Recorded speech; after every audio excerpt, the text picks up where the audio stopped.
Shalom Bapak Ibu yang dikasihi Tuhan. Hari ini kita bertemu lagi di Intimacy Worship. Kita mau siapkan hati kita untuk memuji dan menyembah Tuhan. Mari kita bersama-sama berdoa. Tuhan Yesus, terima kasih Tuhan karena hari ini Tuhan kami ada sebagaimana kami ada hari ini. Karena kemurahan dan kebaikan hati Tuhan. Terima kasih Tuhan, apapun yang terjadi dalam hidup kami mau tetap katakan bahwa Yesus Engkau sungguh baik bagi kami Tuhan. Karena kebaikan-Mu dalam hidup kami, karena kemurahan-Mu dalam hidup kami menjadi orang-orang yang sanggup melakukan segala perkara di dalam Tuhan. Terima kasih Tuhan Yesus, kami mau memuji Tuhan, kami mau menyembah Tuhan dengan sukacita, dengan sungguh-sungguh pada pagi hari ini. Terpujilah nama-Mu Tuhan. Haleluya.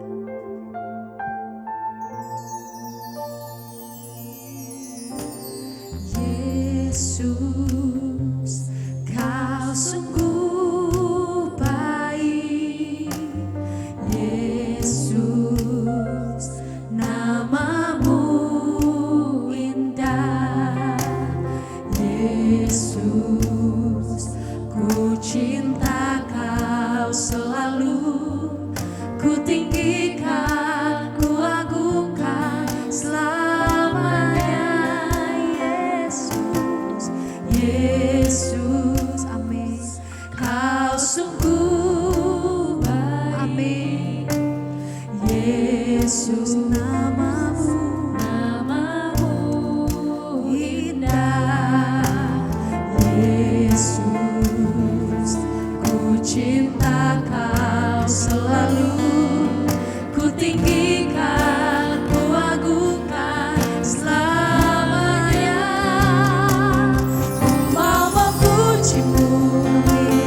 Ku selalu puji-Mu, ku mau menyembah-Mu, ku selalu sembah-Mu.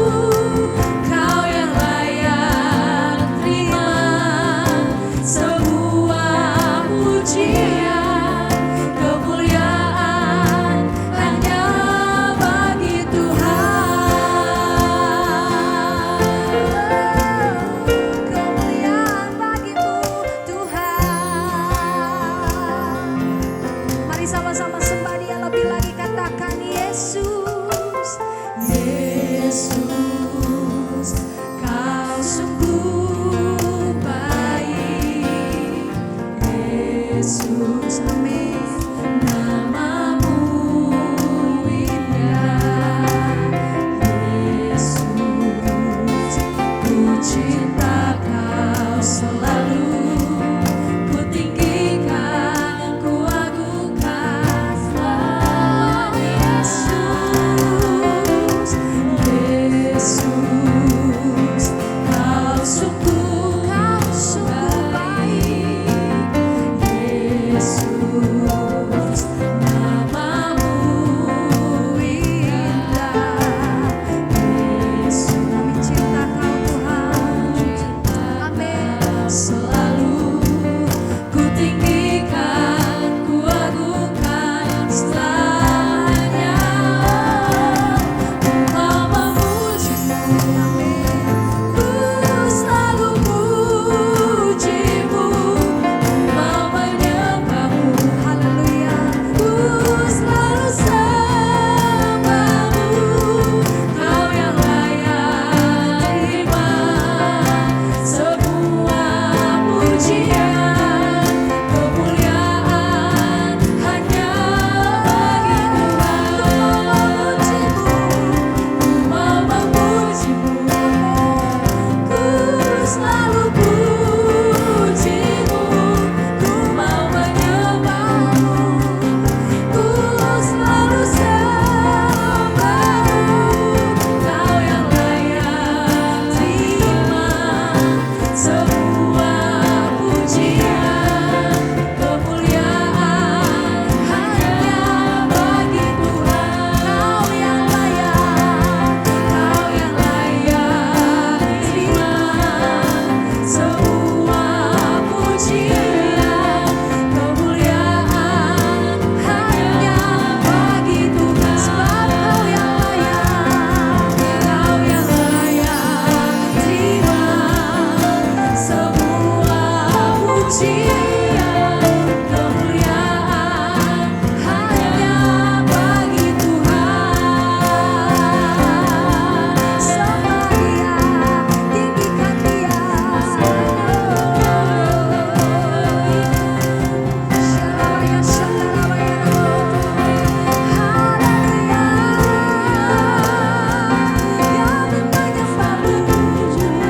Kami memujimu.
Rajaku yang duduk di tahta,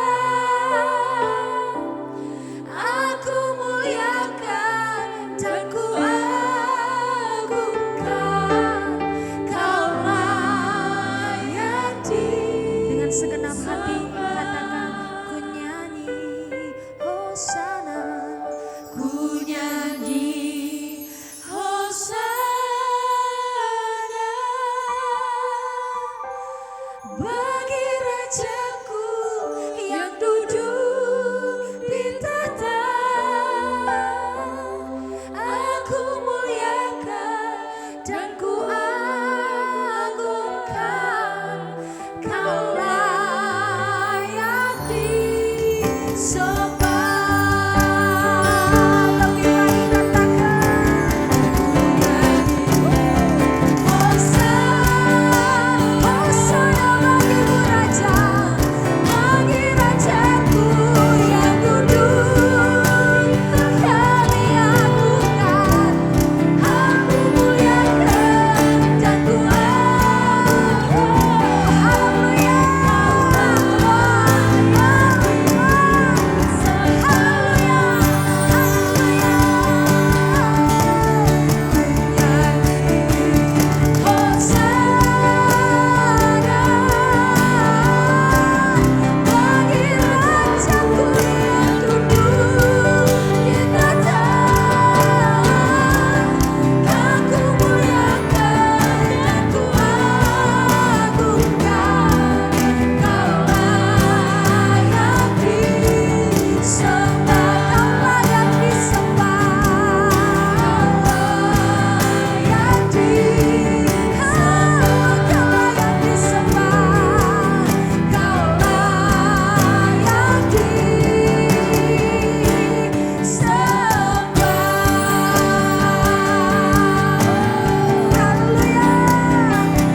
Shalom Bapak dan Ibu saudara-saudara yang terkasih dalam Tuhan Yesus Kristus.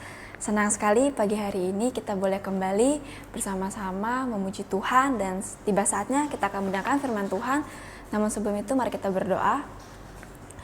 Tuhan Yesus, terima kasih untuk pagi hari yang luar biasa ini. Kami bersyukur Tuhan, kami masih boleh diberi kesempatan untuk boleh datang kepadamu. Dan sebentar Tuhan, kami akan mendengarkan sebagian daripada firman-Mu.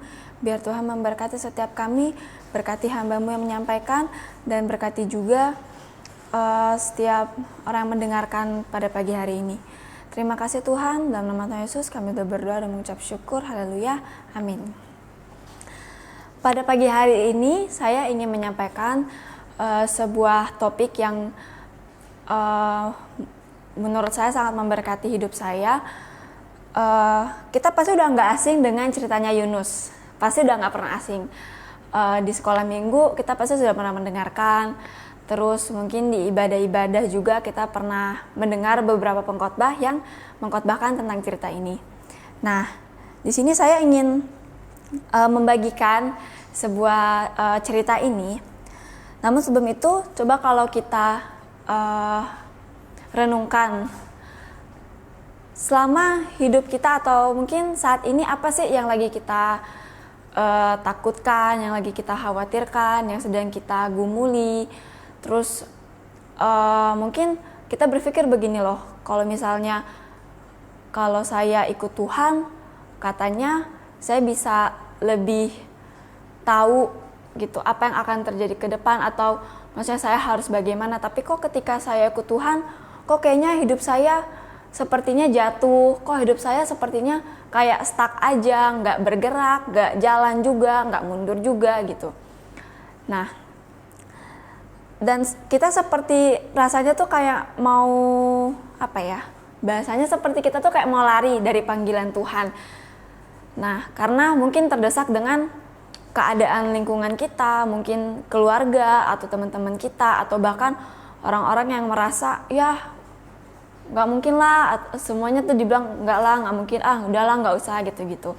Akhirnya kita kayak merasa, bener gak sih ini panggilan Tuhan buat saya? Bener gak sih saya ada di sini karena Tuhan yang pilih saya atau bagaimana? Nah, kita coba akan lihat ceritanya Yunus. Nah, Yunus ini kan kita tahu bahwa dia ini kan diutus Tuhan untuk pergi ke Niniwe. Tapi karena dia takut, dia melarikan diri lah bahasanya. Dia melarikan diri dari Tuhan. Akhirnya dia pergi ke Tarsis. Nah, saya akan bacakan di Yunus 1 ayatnya yang ketiga. Demikian firman Tuhan. Tetapi Yunus bersiap untuk melarikan diri ke Tarsis, jauh dari hadapan Tuhan. Ia pergi ke Yafo dan mendapat di sana sebuah kapal yang akan berangkat ke Tarsis. Ia membayar biaya perjalanannya, lalu naik kapal itu untuk berlayar bersama-sama dengan mereka ke Tarsis, jauh dari hadapan Tuhan. Amin.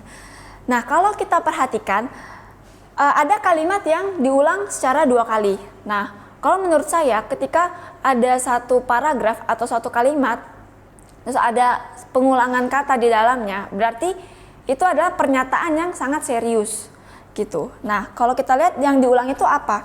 Yang diulang itu adalah kalimat jauh dari hadapan Tuhan. Gitu. Kalau kita lihat di Alenia pertama, terus kalau kita lihat di yang terakhir itu sama, jauh daripada Tuhan. Nah, menurut saya dan saya merenungkan bahwa ini memang sangat serius, sangat seperti penekanan gitu loh kalimatnya. Nah, di sini saya mau coba kayak berimajinasi gitu. Kalau waktu itu saya jadi Yunus, mungkin saya pun juga akan melakukan hal yang sama seperti yang Yunus lakukan. Karena kalau kita kita menggali Niniwe itu apa sih gitu. Saya akan coba untuk menjelaskan secara singkat bahwa Niniwe itu adalah sebuah kota yang sangat besar, sangat luar biasa hebatnya lah gitu. Nah, hanya di Niniwe itu nggak cuman kotanya aja yang besar, yang kelihatan megah, yang bagus, tapi di sana juga menyimpan banyak sekali kejahatan yang terjadi di sana. Nah, kalau saya jadi Yunus, saya juga pasti berpikir, ngapain sih Tuhan kirim saya ke sana? Udah jelas-jelas itu kota yang banyak penjahatnya, orang-orang pada ngebunuh di situ, orang-orang mencuri, merampok dan segala macam. Kenapa sih Tuhan harus saya yang ke sana gitu? Kalau saya jadi dia, saya juga akan berpikir hal yang sama. Ngapain saya mesti ke sana? Karena secara manusia pasti Yunus pun pada saat itu juga takut. Dia gelisah, dia khawatir. Kalau saya ke sana terus saya memberitakan Injil, wah ini pasti kasus nih gitu. Ini pasti bakal jadi bahaya buat saya. Entah saya yang dihukum atau bisa juga ya dihukum mati, dibunuh sama orang-orang di sana gitu. Nah, buat saya hal yang sangat manusiawi ketika orang mengalami ketakutan ketika mengalami hal yang seperti itu atau mungkin hal yang lain gitu. Nah, kemudian kalau kita lihat juga di cerita ini, setelah Yunus lari nih ke Tarsis, dia naik kapal ceritanya tuh. Dia naik kapal, udah. Nah, terus tiba-tiba gak cuma di situ aja gitu. Ternyata respon Tuhan pada saat itu, dia akhirnya mengirimkan badai gitu. Dia meresponnya secara nonverbal. Artinya menaruh atau kayak kasih badai waktu itu, kasih angin ribut di sana di laut itu supaya untuk menarik lagi Yunus ke panggilannya gitu. Nah, udah nih datang angin ribut gitu. Terus akhirnya kan singkat ceritanya Yunus dilempar ke laut, dibuang ke laut, terus tiba-tiba datanglah ikan. ikan besar gitu. Ikan besar yang menelan Yunus pada waktu itu. Nah, setelah demikian akhirnya dia berdoa sama Tuhan. Dia berdoa, akhirnya dia pun keluar dari perut ikan. Dan setelah itu dia pergilah ke Niniwe. Nah, kalau kita lihat dari ceritanya langsung, dari ceritanya Yunus ini di akhir-akhir pasalnya itu, bahwa ketika Yunus memberanikan diri, saya mau Tuhan untuk menginjil, atau saya ingin Tuhan melayani di sana gitu. Gak mungkin Tuhan tinggalkan dia sendirian gitu. Dia pasti Tuhan sertai gitu. Hanya memang pada awal-awal itu dia memang takut, karena ya kita tahu sendirilah Niniwe itu seperti apa kalau kita cerita di Alkitab gitu. Nah, ketika Yunus melakukan tugasnya seperti itu, dia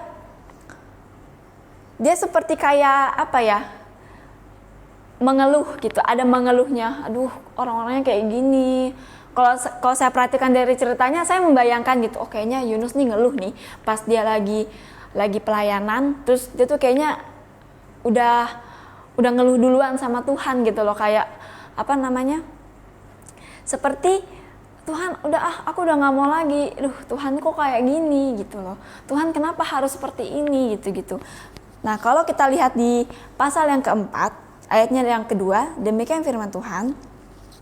Dan berdoalah ia kepada Tuhan, katanya, ya Tuhan, bukankah telah kukatakan itu ketika aku masih di negeriku? Itulah sebabnya maka aku dahulu melarikan diri ke Tarsis, sebab aku tahu bahwa Engkaulah Allah yang pengasih dan penyayang, yang panjang sabar dan berlimpah kasih, serta yang menyesal karena malapetaka yang hendak didatangkannya. Nah, kayak di pasal ini tuh seperti, ini loh Tuhan, kenapa aku tuh nggak mau pergi, ini loh keadaannya, kayak gitu. Saya secara pribadi kalau berada di situ juga, mungkin saya udah nangis, udah pulang aja lah, udahlah. Kalaupun tiba-tiba saya harus kayak dibunuh sama orang-orang di sana, ya sudahlah, kayak pasrah aja gitu. Tapi kan ketika gini, Tuhan itu nggak serta-merta menaruh kita di suatu tempat itu bukan karena nggak ada tujuan gitu. Pasti ada tujuan. Kenapa saya ada di keluarga yang seperti ini, kenapa saya harus di gereja ini, kenapa saya harus ada di lingkungan ini, itu bukan serta-merta. Kayak Tuhan tuh cuma iseng, seperti Tuhan tuh cuman pengen taruh aja nih, kamu di sini, tapi nggak ada tujuan. Tuhan kita nggak seperti itu, saudara. Tuhan kita tahu tujuan apa yang ingin Dia berikan lewat kita untuk orang-orang di sekitar kita. Seperti itu. Nah, apa yang dapat kita pelajari dari kisah ini? Ketika kita ditaruh di suatu tempat, atau mungkin kita menerima panggilan Tuhan, seperti kan macam-macam ya, ada yang secara, mungkin ada orang yang dikaruniai bisa mendengar suara Tuhan secara audible, atau bisa juga dari orang-orang sekitar, atau bisa juga seperti kayak Roh Kudus tuh berbicara sendiri sama kita gitu. Nah, mungkin dari situ kayak Tuhan tuh memberikan, ini loh kamu, panggilanmu ini. Pasti deh ada yang merasa bahwa Tuhan ini enggak, saya nggak mau Tuhan. Udah kayak langsung nolak. Akhirnya cari jalan lain untuk mengalihkan panggilan yang Tuhan berikan kepada kita. Gitu, seperti misalnya ya bekerja, atau misalnya kalau anak-anak muda misalnya ya kuliah, main gitu, untuk mengalihkan, enggak lah ini bukan panggilan Tuhan. Tapi sadar nggak sadar, ketika kita lari, Tuhan itu tuh nggak diem. Tuhan itu pasti tarik kita balik, supaya apa? Untuk menggenapi apa yang Tuhan mau dalam hidup kita. Entah kita tiba-tiba ditarik untuk misalnya hal kecil aja, tiba-tiba kita disuruh ikut komsel, ayo yuk ikut komsel, terus dilihat nih, wah anak ini, oh orang ini ternyata berpotensi di sini, coba deh kita pakai gitu. Kita coba kita taruh dia di tim doa misalnya, karena dilihat bahwa dia doanya luar biasa gitu. Taruhlah di tim doa. Terus tiba-tiba ditarik lagi. Kayaknya dia bagus deh ini cara khotbahnya. Coba deh kita tarik dia untuk dia coba untuk bawa sharing gitu. Bawalah dia ikut sharing. Lama-lama naik lagi dan akhirnya kita menyadari, ya ampun ternyata ini maksud Tuhan. Ya ampun ternyata panggilan Tuhan tuh maksudnya kayak gini, kayak gitu. Nggak harus loh di gereja, nggak. Tapi panggilan Tuhan itu masing-masing ya. Entah itu nanti di gereja, entah di dunia sekuler, tapi dia tetap memberitakan firman, seperti itu. Jadi macam-macam gitu loh. Nah, hanya kadang kita tuh belum melangkah, tapi kita udah takut duluan, kita udah khawatir gitu loh. Aduh, nggak bisa kalau misalnya aku penuhin apa yang Tuhan mau, atau aku jalan kepada panggilan Tuhan, terus keluargaku gimana, terus kuliahku gimana, terus nanti kalau aku ikut Tuhan terus aku dijauhin sama teman-temanku, terus gimana begini dan banyak hal yang akhirnya bikin kita undur. Nah, tapi percayalah, ketika Tuhan sudah memilih kita, gak mungkin Tuhan diem aja. Pasti di lain waktu atau di kesempatan yang lain, secara gak sadar Tuhan itu lagi narik kita untuk supaya kita berbalik. Kayak gitu. Karena begini, Tuhan itu mau kita bisa jadi berkat untuk orang lain. Gak cuman di kalangan gereja aja, tapi di teman-teman kita juga, tempat kerja, di kampus kita, di sekolah kita. Karena kalau kita hanya terpaku pada diri kita sendiri, terus bagaimana kita dengan orang lain gitu. Jangan pernah berpikir bahwa kita bisa penuhin atau kita bisa melayani Tuhan dengan sungguh-sungguh, tapi kalau kita belum bisa melayani sesama kita, ya sama aja bohong gitu loh. Kayak maunya kelihatannya kita terus melayani Tuhan sungguh-sungguh, tapi kita di luar nggak bisa mengaplikasikan apa yang kita dapat di gereja gitu. Akhirnya kita cuma stuck aja di gereja, kita nggak bisa membaur sama teman-teman kita, keluarga kita yang mungkin sampai dengan hari ini belum menerima Tuhan sebagai juru selamat. Nah, itu adalah bagian kita, PR kita, untuk apa? Supaya yuk kita sama-sama renungi, kita sama-sama cari apa panggilan Tuhan sebenarnya buat kita. Dan ketika kita sudah tahu apa panggilan Tuhan buat saya dan saudara, yuk kita sama-sama berdoa, kita sama-sama teguhkan, dan kita berdoa supaya memang ini benar-benar dari Tuhan dan jangan kita lari. Kayak contohnya gini, saya kayak suka merenung gitu. Banyak anak-anak gitu, kayak contohnya ya anak-anak muda atau ya orang-orang tua ingin melayani gitu, pengen pelayanan, aku rindu mau melayani Tuhan gitu, aku pengen bisa pelayanan ini gitu.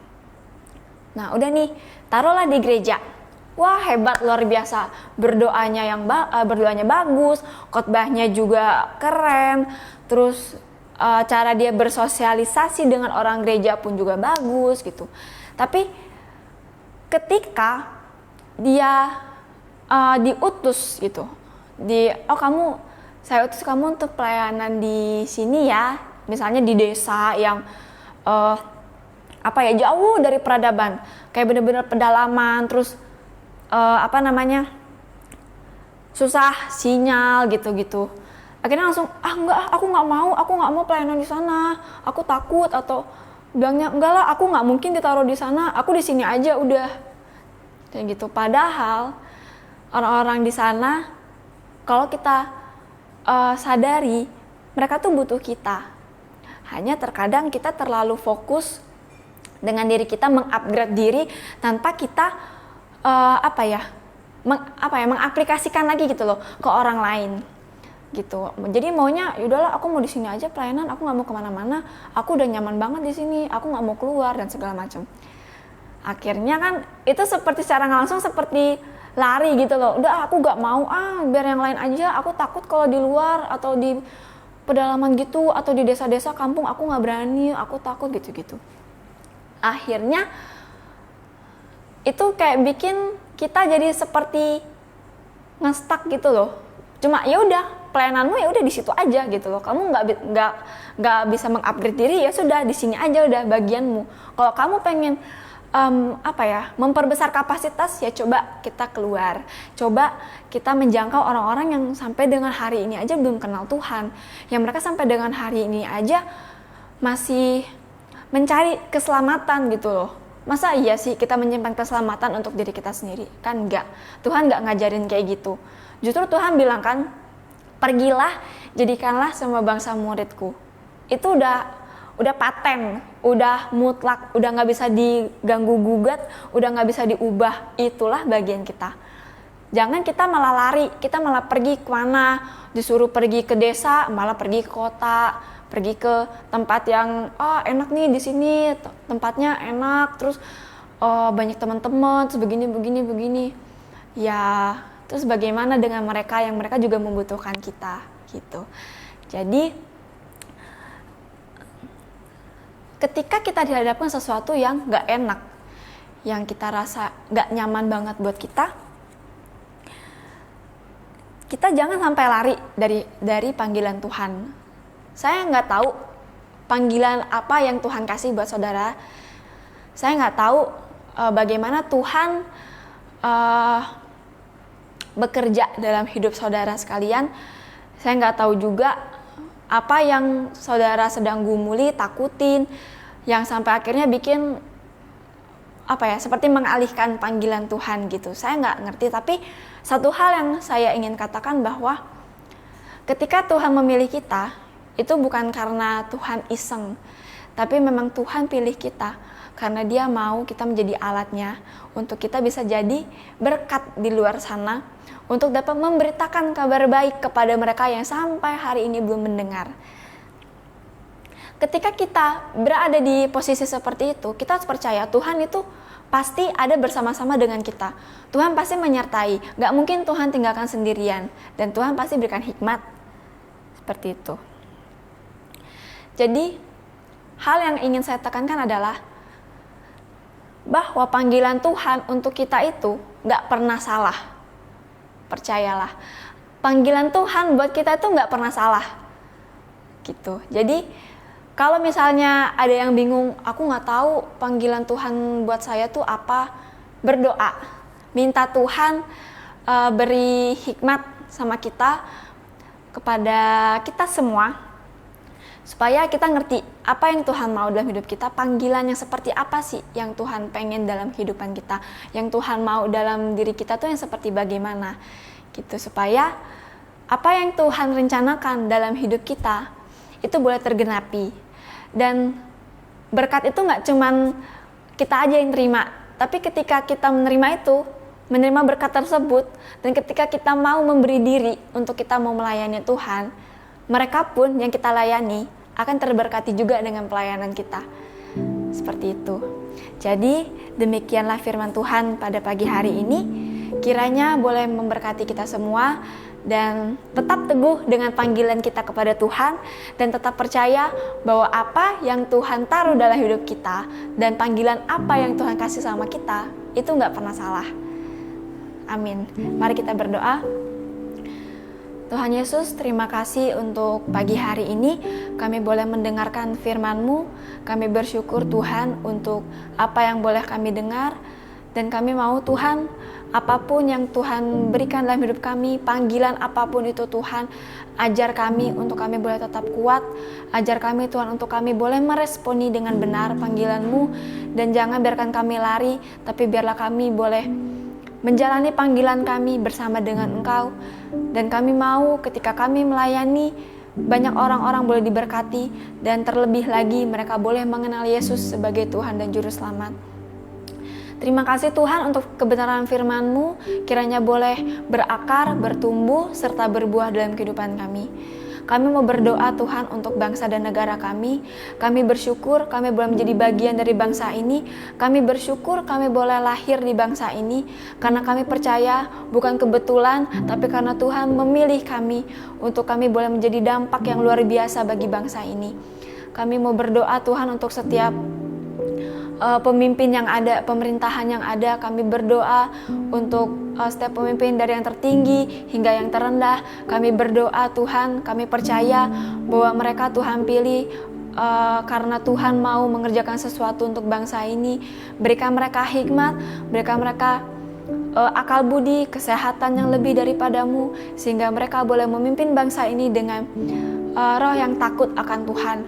Kami juga mau berdoa untuk setiap gereja-gereja Tuhan di seluruh Indonesia. Kami berdoa kiranya setiap gereja-gereja Tuhan boleh benar-benar mempersiapkan diri menjelang kedatangan-Mu yang kedua kali. Kami percaya Tuhan bahwa gereja-gereja-Mu semakin hari boleh semakin Tuhan berkati, dan biarlah lewat gereja-gereja-Mu banyak orang boleh mengenal Tuhan, mereka boleh menerima Engkau sebagai Tuhan dan Juru Selamat.